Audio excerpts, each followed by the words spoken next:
नमस्कार, मैं doctor Sulakshmi Toshniwal, HOD business administration from SD government college Beawar Rajasthan. हमने पिछले वीडियो में देखा था कि कम्युनिकेशन क्या होता है, संवाद कौशल क्या होता है, और लास्ट वीडियो में मैंने बताया था कि वर्बल कम्युनिकेशन होता है कि जिसको कि अपन शब्दों के द्वारा बोलकर अपनी बात को किसी दूसरे पक्षकार के सामने प्रकट करते हैं। पर अब मैं आज आपको बताऊंगी कि केवल शाब्दिक कम्युनिकेशन ही सब कुछ नहीं होता है, बल्कि गैर शाब्दिक कम्युनिकेशन भी महत्वपूर्ण होता है। तो नॉन वर्बल कम्युनिकेशन होता है कि जिसको अपन बोलते नहीं हैं, बल्कि अपना शरीर बोलता है, अपने एक्सप्रेशंस बोलते हैं कि उससे सामने वाला पक्षकार अपनी बात को समझते हैं। तो आपके मन में ये प्रश्न आ रहा होगा, तो वर्बल कम्युनिकेशन ज़्यादा इम्पोर्टेंट है या नॉन वर्बल है? देखिए, ऐसा कुछ भी नहीं है, दोनों अपने आप में महत्वपूर्ण हैं। तो जो वर्बल कम्युनिकेशन है वो तब तक कंप्लीट नहीं हो सकता है जब तक कि नॉन वर्बल कम्युनिकेशन नहीं किया जाए। तो उसको कंप्लीट करने के लिए, अपनी बात को समझाने के लिए वो नॉन वर्बल कम्युनिकेशन का होना ज़रूरी है। अब ये नॉन वर्बल जो कम्युनिकेशन है कई बार इंटेंशनली भी किया जाता है और कई बार नॉन इंटेंशनली भी हो जाता है कि हम करना नहीं चाहते हैं पर बिना इच्छा के ही वो हो जाता है। जैसे मैं भी आपसे बात कर रही हूँ, तो एक ये भी हो सकता है कि मैं बिल्कुल सीधी बैठ जाऊँ, सीधी खड़ी हो जाऊँ, और मैं सीधी खड़ी होकर के न मेरा सिर हिलाऊँ, न मेरी आंखें इधर उधर करूँ, न हाथ हिलाऊँ, और मैं लगातार खड़ी होकर के बोलती जाऊँ। देखिए आपको कैसा लगेगा। पर मैं जब बोल रही हूँ तो मेरी आंखें भी आपकी तरफ रहेगी, मेरा फेस एक्सप्रेशन रहेगा, मेरे हाथ बोलेंगे, मेरी बॉडी बोलेगी, मतलब उसमें कुछ ना कुछ एक्शन हुएगा। तो आपको लगेगा कि मैं आपसे बात कर रही हूँ, तो आपको लगेगा कि जो मैं बोल रही हूँ वो शब्द मेरे पूरे हो रहे हैं। अब ये कंप्लीट तो शब्दों के साथ में अपने शरीर की भाषा करती है, पर अब ये भाषा कैसे हो सकती है? अपन इसको बॉडी लैंग्वेज के रूप में भी देख सकते हैं। तो बॉडी लैंग्वेज का मतलब हो गया कि अपन अपनी बॉडी को एक्शंस कर रहे हैं साथ में, और वो बॉडी ही सब कुछ बोल रही है। जैसे आपने चार्ली चैपलिन का तो नाम सबने सुना ही होगा, और इसकी मूवीज़ भी देखी होगी, वीडियोस वगैरह देखे होंगे आपने। तो मेरे को जब तक ध्यान है, मैंने इसको बोलते हुए नहीं सुना, बस केवल इसके जो फेस एक्सप्रेशंस है, बॉडी एक्सप्रेशंस है, वो सारी बात कह देता है। पूरा उस समय का जो सर्कमस्टेंसेस है वो सारा उसकी बॉडी एक्सप्लेन कर रही है। तो ये क्या हुआ? ये नॉन वर्बल कम्युनिकेशन हुआ कि अपने को ये सारी बात कह रहा है, केवल इसकी बॉडी बोल रही है। तो ये नॉन वर्बल कम्युनिकेशन आपने देखा ना कितना महत्वपूर्ण होता है। अब इसके साथ ही अपन देखते हैं कि हर व्यक्ति जब वो पैदा होता है तब से लेकर के जब तक उसकी मृत्यु होती है उस पर्यंत वो अपना नॉन वर्बल कम्युनिकेशन करता है। देखिए कितना प्यारा बच्चा है, क्या इसकी आंखें कुछ कह रही है, इसका मुंह कुछ कह रहा है? बिल्कुल कह रहा है। देखिए ये अलग अलग जो पोज आ रहा है, ये बच्चा कह रहा है, बच्चा बोल नहीं रहा है बिल्कुल भी, क्योंकि उसको तो अभी बोलना ही नहीं आता है। उसका बोलना उसका रोना है, और उसके रोने की पिचेस अलग अलग होती है कि वो तेज आवाज़ में रो रहा है, धीमी आवाज़ में रो रहा है, तो इस तरह से चिल्ला के रो रहा है कि उससे लग रहा है कि उसके कहीं बॉडी एक तो नहीं हो रहा है, या केवल वो भूख के कारण से तो नहीं रो रहा है, या अभी यूं ही किसी कारण से रो रहा है, उसको उसकी मम्मी के पास जाना है, मतलब कोई भी कारण हो सकता है। ये देखिए एक ही बच्चे के ये अलग अलग पोजेज लिए हुए हैं। अब आप देखिए हर पोज में बच्चा अलग अलग रूप में अपने को दिख रहा है। तो ये बोल नहीं रहा है पर अपने को सब कुछ अपनी बात समझा रहा है, और वो अपने हाव भाव से, अपने संकेतों से अपनी माँ को अपने पास में बुला देता है। तो ये हुई अपनी बॉडी लैंग्वेज। अब बॉडी लैंग्वेज तो हो गई, अब इसके साथ में अपन और देखेंगे कि क्या और भी कुछ होता है।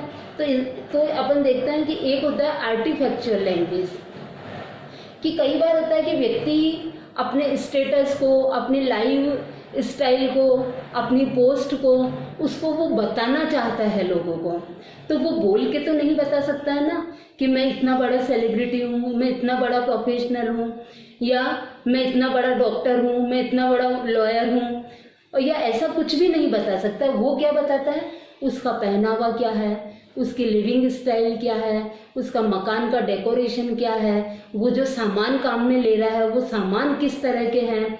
तो वो अब आप देखिए कि इसमें वो गाड़ी है, तो अब वो गाड़ी कौन सी है, तो गाड़ी तो एक ही काम आती है कि अपन एक जगह से दूसरी जगह उसमें बैठ करके जा रहे हैं, तो अपने लिए साधारण बात है। परंतु ये गाड़ी में भी फर्क है, एक है कि अपने को गाड़ी बिठा करके एक जगह से दूसरी जगह ले जा रही है, पर दूसरी हो गई कि वो अपने को लग्जरी कितनी दे रही है। तो वो लग्जरी तो महत्वपूर्ण है कि वो ही तो आम आदमी से उस सेलिब्रिटी को, उस प्रोफेशनल को, उस बिजनेसमैन को अलग कर रही है। वो बोल कुछ भी नहीं रहा है, बस उसके एक्सप्रेशंस बोल रहे हैं, और उस एक्सप्रेशन से अपन उसको समझ रहे हैं कि ये पर्सन कौन है।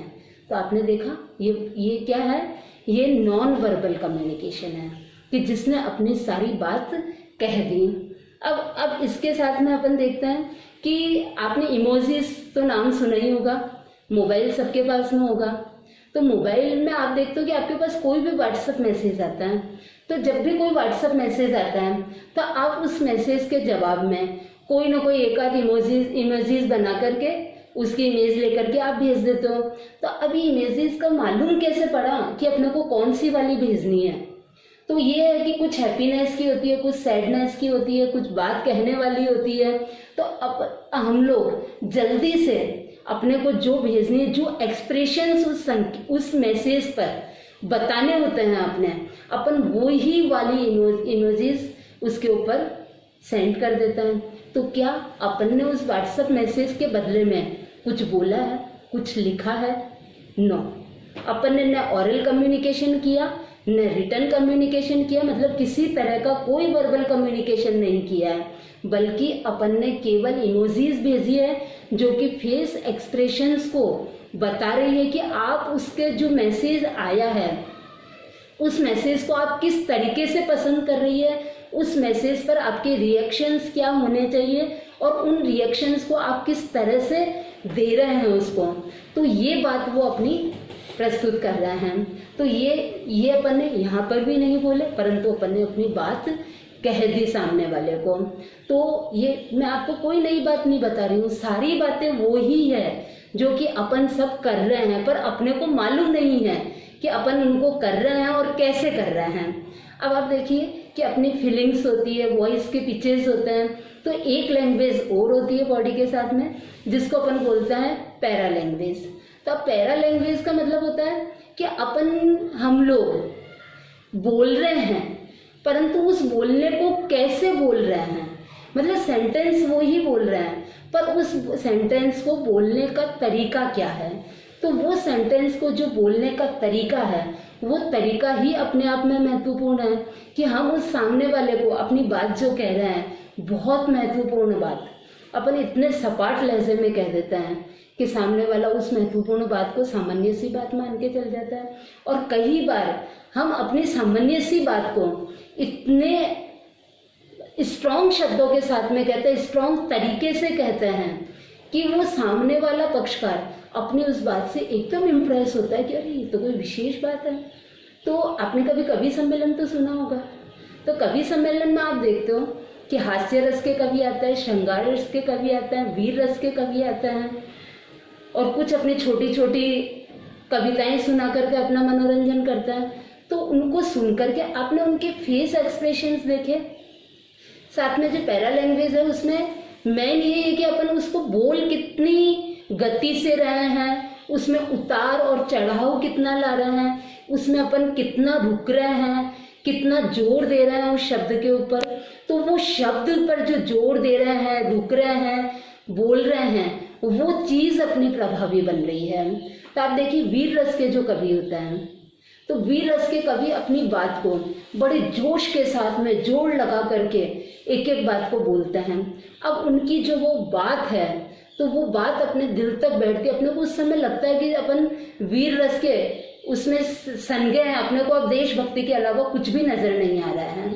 तो वो बात अपनी, अब आपने साथ में आपने देखा कि गांधी जी का नाम तो सबने ही सुना है, तो गांधी जी की जो लैंग्वेज थी वो गांधी जी भी एक ही बात बोलते थे। उनका एक ही उद्देश्य था कि देश को स्वतंत्र कराना है, पर स्वतंत्र कराने के लिए किस तरीके से अपनी बात को कहनी है कि पूरी देश की जनता उनके पीछे पीछे हो जाती थी, और वो केवल अहिंसात्मक तरीके से अपनी बात को कहते थे, उससे अंग्रेजों को अपने सामने झुकाना चाहते थे, और फिर भी जनता उनके पीछे पीछे चल रही थी। तो उनका कहने का तरीका था कि वो किस तरीके से अपनी बात कह रहे हैं। इसी तरह से उसी समय के अपन चंद्रशेखर आज़ाद, भगत सिंह, इनको याद कर सकते हैं। इनका भी एक ही उद्देश्य था कि अपने देश को आज़ाद कराना है, पर इनका जो बोलने का तरीका था वो गांधी जी से डिफरेंट था। दोनों का उद्देश्य सेम था, कार्य करने की स्टाइल सेम थी, पर बस लोगों को आह्वान करने का, अपनी बात कहने का जो तरीका था वो तरीका बिल्कुल अलग अलग था। तो दोनों अपनी तरफ से प्रभावित करते। तो किसी की कोई लैंग्वेज हो सकती है, किसी का कोई भी उतार चढ़ाव हो सकता है, ये सबका एक अपना तरीका होता है, पर उसमें कुल मिलाकर के सामने वाले को अपन कितना प्रभावित कर सकते हैं, ये बात सबसे महत्वपूर्ण होती है। तो इस बात को किस तरीके से अपन कहें कि सामने वाला व्यक्ति अपनी बात को सुनने के लिए तैयार हो जाए। अब सुनने के लिए कैसे तैयार हो, तो इसके लिए मैंने आपको बताया कि जो पैरा लैंग्वेज है उसमें सामने वाले पक्षकार को कन्विंस करना पड़ता है। तो हम क्या करते हैं, शुरुआत में ही कोशिश करते हैं कि हम बात को ऐसे स्टार्ट करें कि सामने वाला अपनी बात से कन्विंस हो जाए और अपनी बात को मान ले जाए। पर क्यों हम उसको कन्विंस कर रहे हैं, पहले हम उसके साथ में कनेक्ट तो हों, उसके भाव को तो समझें कि उसके मन में क्या चल रहा है, उसके दिल में क्या चल रहा है, दिमाग में क्या चल रहा है। और जब अपन उसके साथ में कनेक्ट हो जाएंगे, तो कनेक्ट हो जाएंगे यानी कि अपन ने उसकी बात को समझ लिया, और समझ करके और हमने फिर उसको कोशिश करी कि उसको हम कन्विंस करें। तो कन्विंस करने के लिए पहले उसकी बात को समझना होगा। यदि हमने जाते ही पहले बोल दिया कि नहीं ये ऐसा काम करना है, तो अपन कन्विंस कभी भी नहीं कर सकते हैं। आप देखिए कि जब भी कोई ऑर्गेनाइजेशन में कोई काम करना होता है, कोई ऑर्डर निकालना होता है, जो ऑफिसर है उसके पास में तो सारे फॉर्मल राइट्स है, वो कोई भी ऑर्डर निकाल सकता है, नोटिस निकाल सकता है, और उस नोटिस के द्वारा सभी को वो काम करना ही पड़ेगा, और वो इसको ऑर्डर मान करके करेंगे। परंतु वही ऑफिसर यदि वो डेमोक्रेसी में विश्वास करता है, और डेमोक्रेसी में विश्वास करता है, तो वो क्या करेगा, वो पार्टिसिपेशन लेगा सबका, सारे कर्मचारियों को अपने आदेश के साथ में सहभागी बनाएगा। अब वो सहभागी कैसे बनाएगा कि वो सारे जितने भी ग्रुप्स हैं उन ग्रुप्स से एक एक दो दो लीडर्स को अपनी मीटिंग में बुलाएगा, उनके सामने अपनी बात कहेगा कि हम ये डिसीजन लेना चाहते हैं, आपके विचार बताइए। देखिए डिसीजन वो ही होगा जो ऑफिसर को लेना है, पर उसने जो बोला कि आप लोग बताइए कि अब इसमें किस तरह से अपने को काम करना है। तो अब जो सबऑर्डिनेट्स हैं वो कहेंगे कि आप बताइए सर किस तरह से हम कर सकते हैं ये काम। तो उसने बताया ऑफिसर ने, तो उस ऑफिसर ने जब बताया तो वो सबऑर्डिनेट्स को भी लगा कि अरे ये ऑफिसर तो बहुत अच्छा है, ये अपने को ऑर्डर नहीं दे रहा है बल्कि अपने से पूछ रहा है कि इस काम को कैसे किया जाए, अपने को इतना महत्व दे रहा है। तो वो उसके साथ में एकदम से एग्री हो जाएंगे और कहेंगे yes sir, yes boss, you are correct. और जब उसने ये बात बोली तो वो उसको मान करके वो तैयार हो जाएंगे और वो काम कर लेंगे। तो ये क्या हो गया, पैरा लैंग्वेज ये हो गई कि अपनी बात कहने का तरीका क्या है कि सामने वाला पक्षकार तैयार हो जाए। आप इसी उदाहरण को अपन घर पे भी मान सकते हैं। अपने घर में जॉइंट फैमिली हो सकती है, सिंगल फैमिली हो सकती है, बच्चे हो सकते हैं, सब तरह की फैमिलीज होती है। अब उसमें सपोज करिए कि घर का मुखिया आकर के ये बोल देता है कि आज ये काम सबको करना है, आज यहाँ बाहर चलना है, इस स्पेसिफिक प्लेस पर पिकनिक के लिए चलना है, टूर पर चलना है। पर सपोज करिए कि वो इस तरह से अपना एक आदेश या अपना डिसीजन सुनाने की बजाय वो ये बात कहता है कि इस पूरे परिवार को इकट्ठा करता है और इकट्ठा करके और वो बोलता है कि हम सोच रहे हैं कि कहीं किसी ट्रिप पर जाएं, कहीं पिकनिक पर जाएं, कोई मूवी देख करके आ जाएं, घर पे कोई सामान खरीदना है अपने को, आज घर पे कोई मेहमान आ रहे हैं तो उनके लिए अपना मेनू क्या होगा, क्या क्या चीज़ें बनाई जाएगी, किस तरह से उनके साथ में बातचीत की जाएगी, उनको कैसे बैठाया जाएगा, कैसे उनको रिसीव किया जाएगा।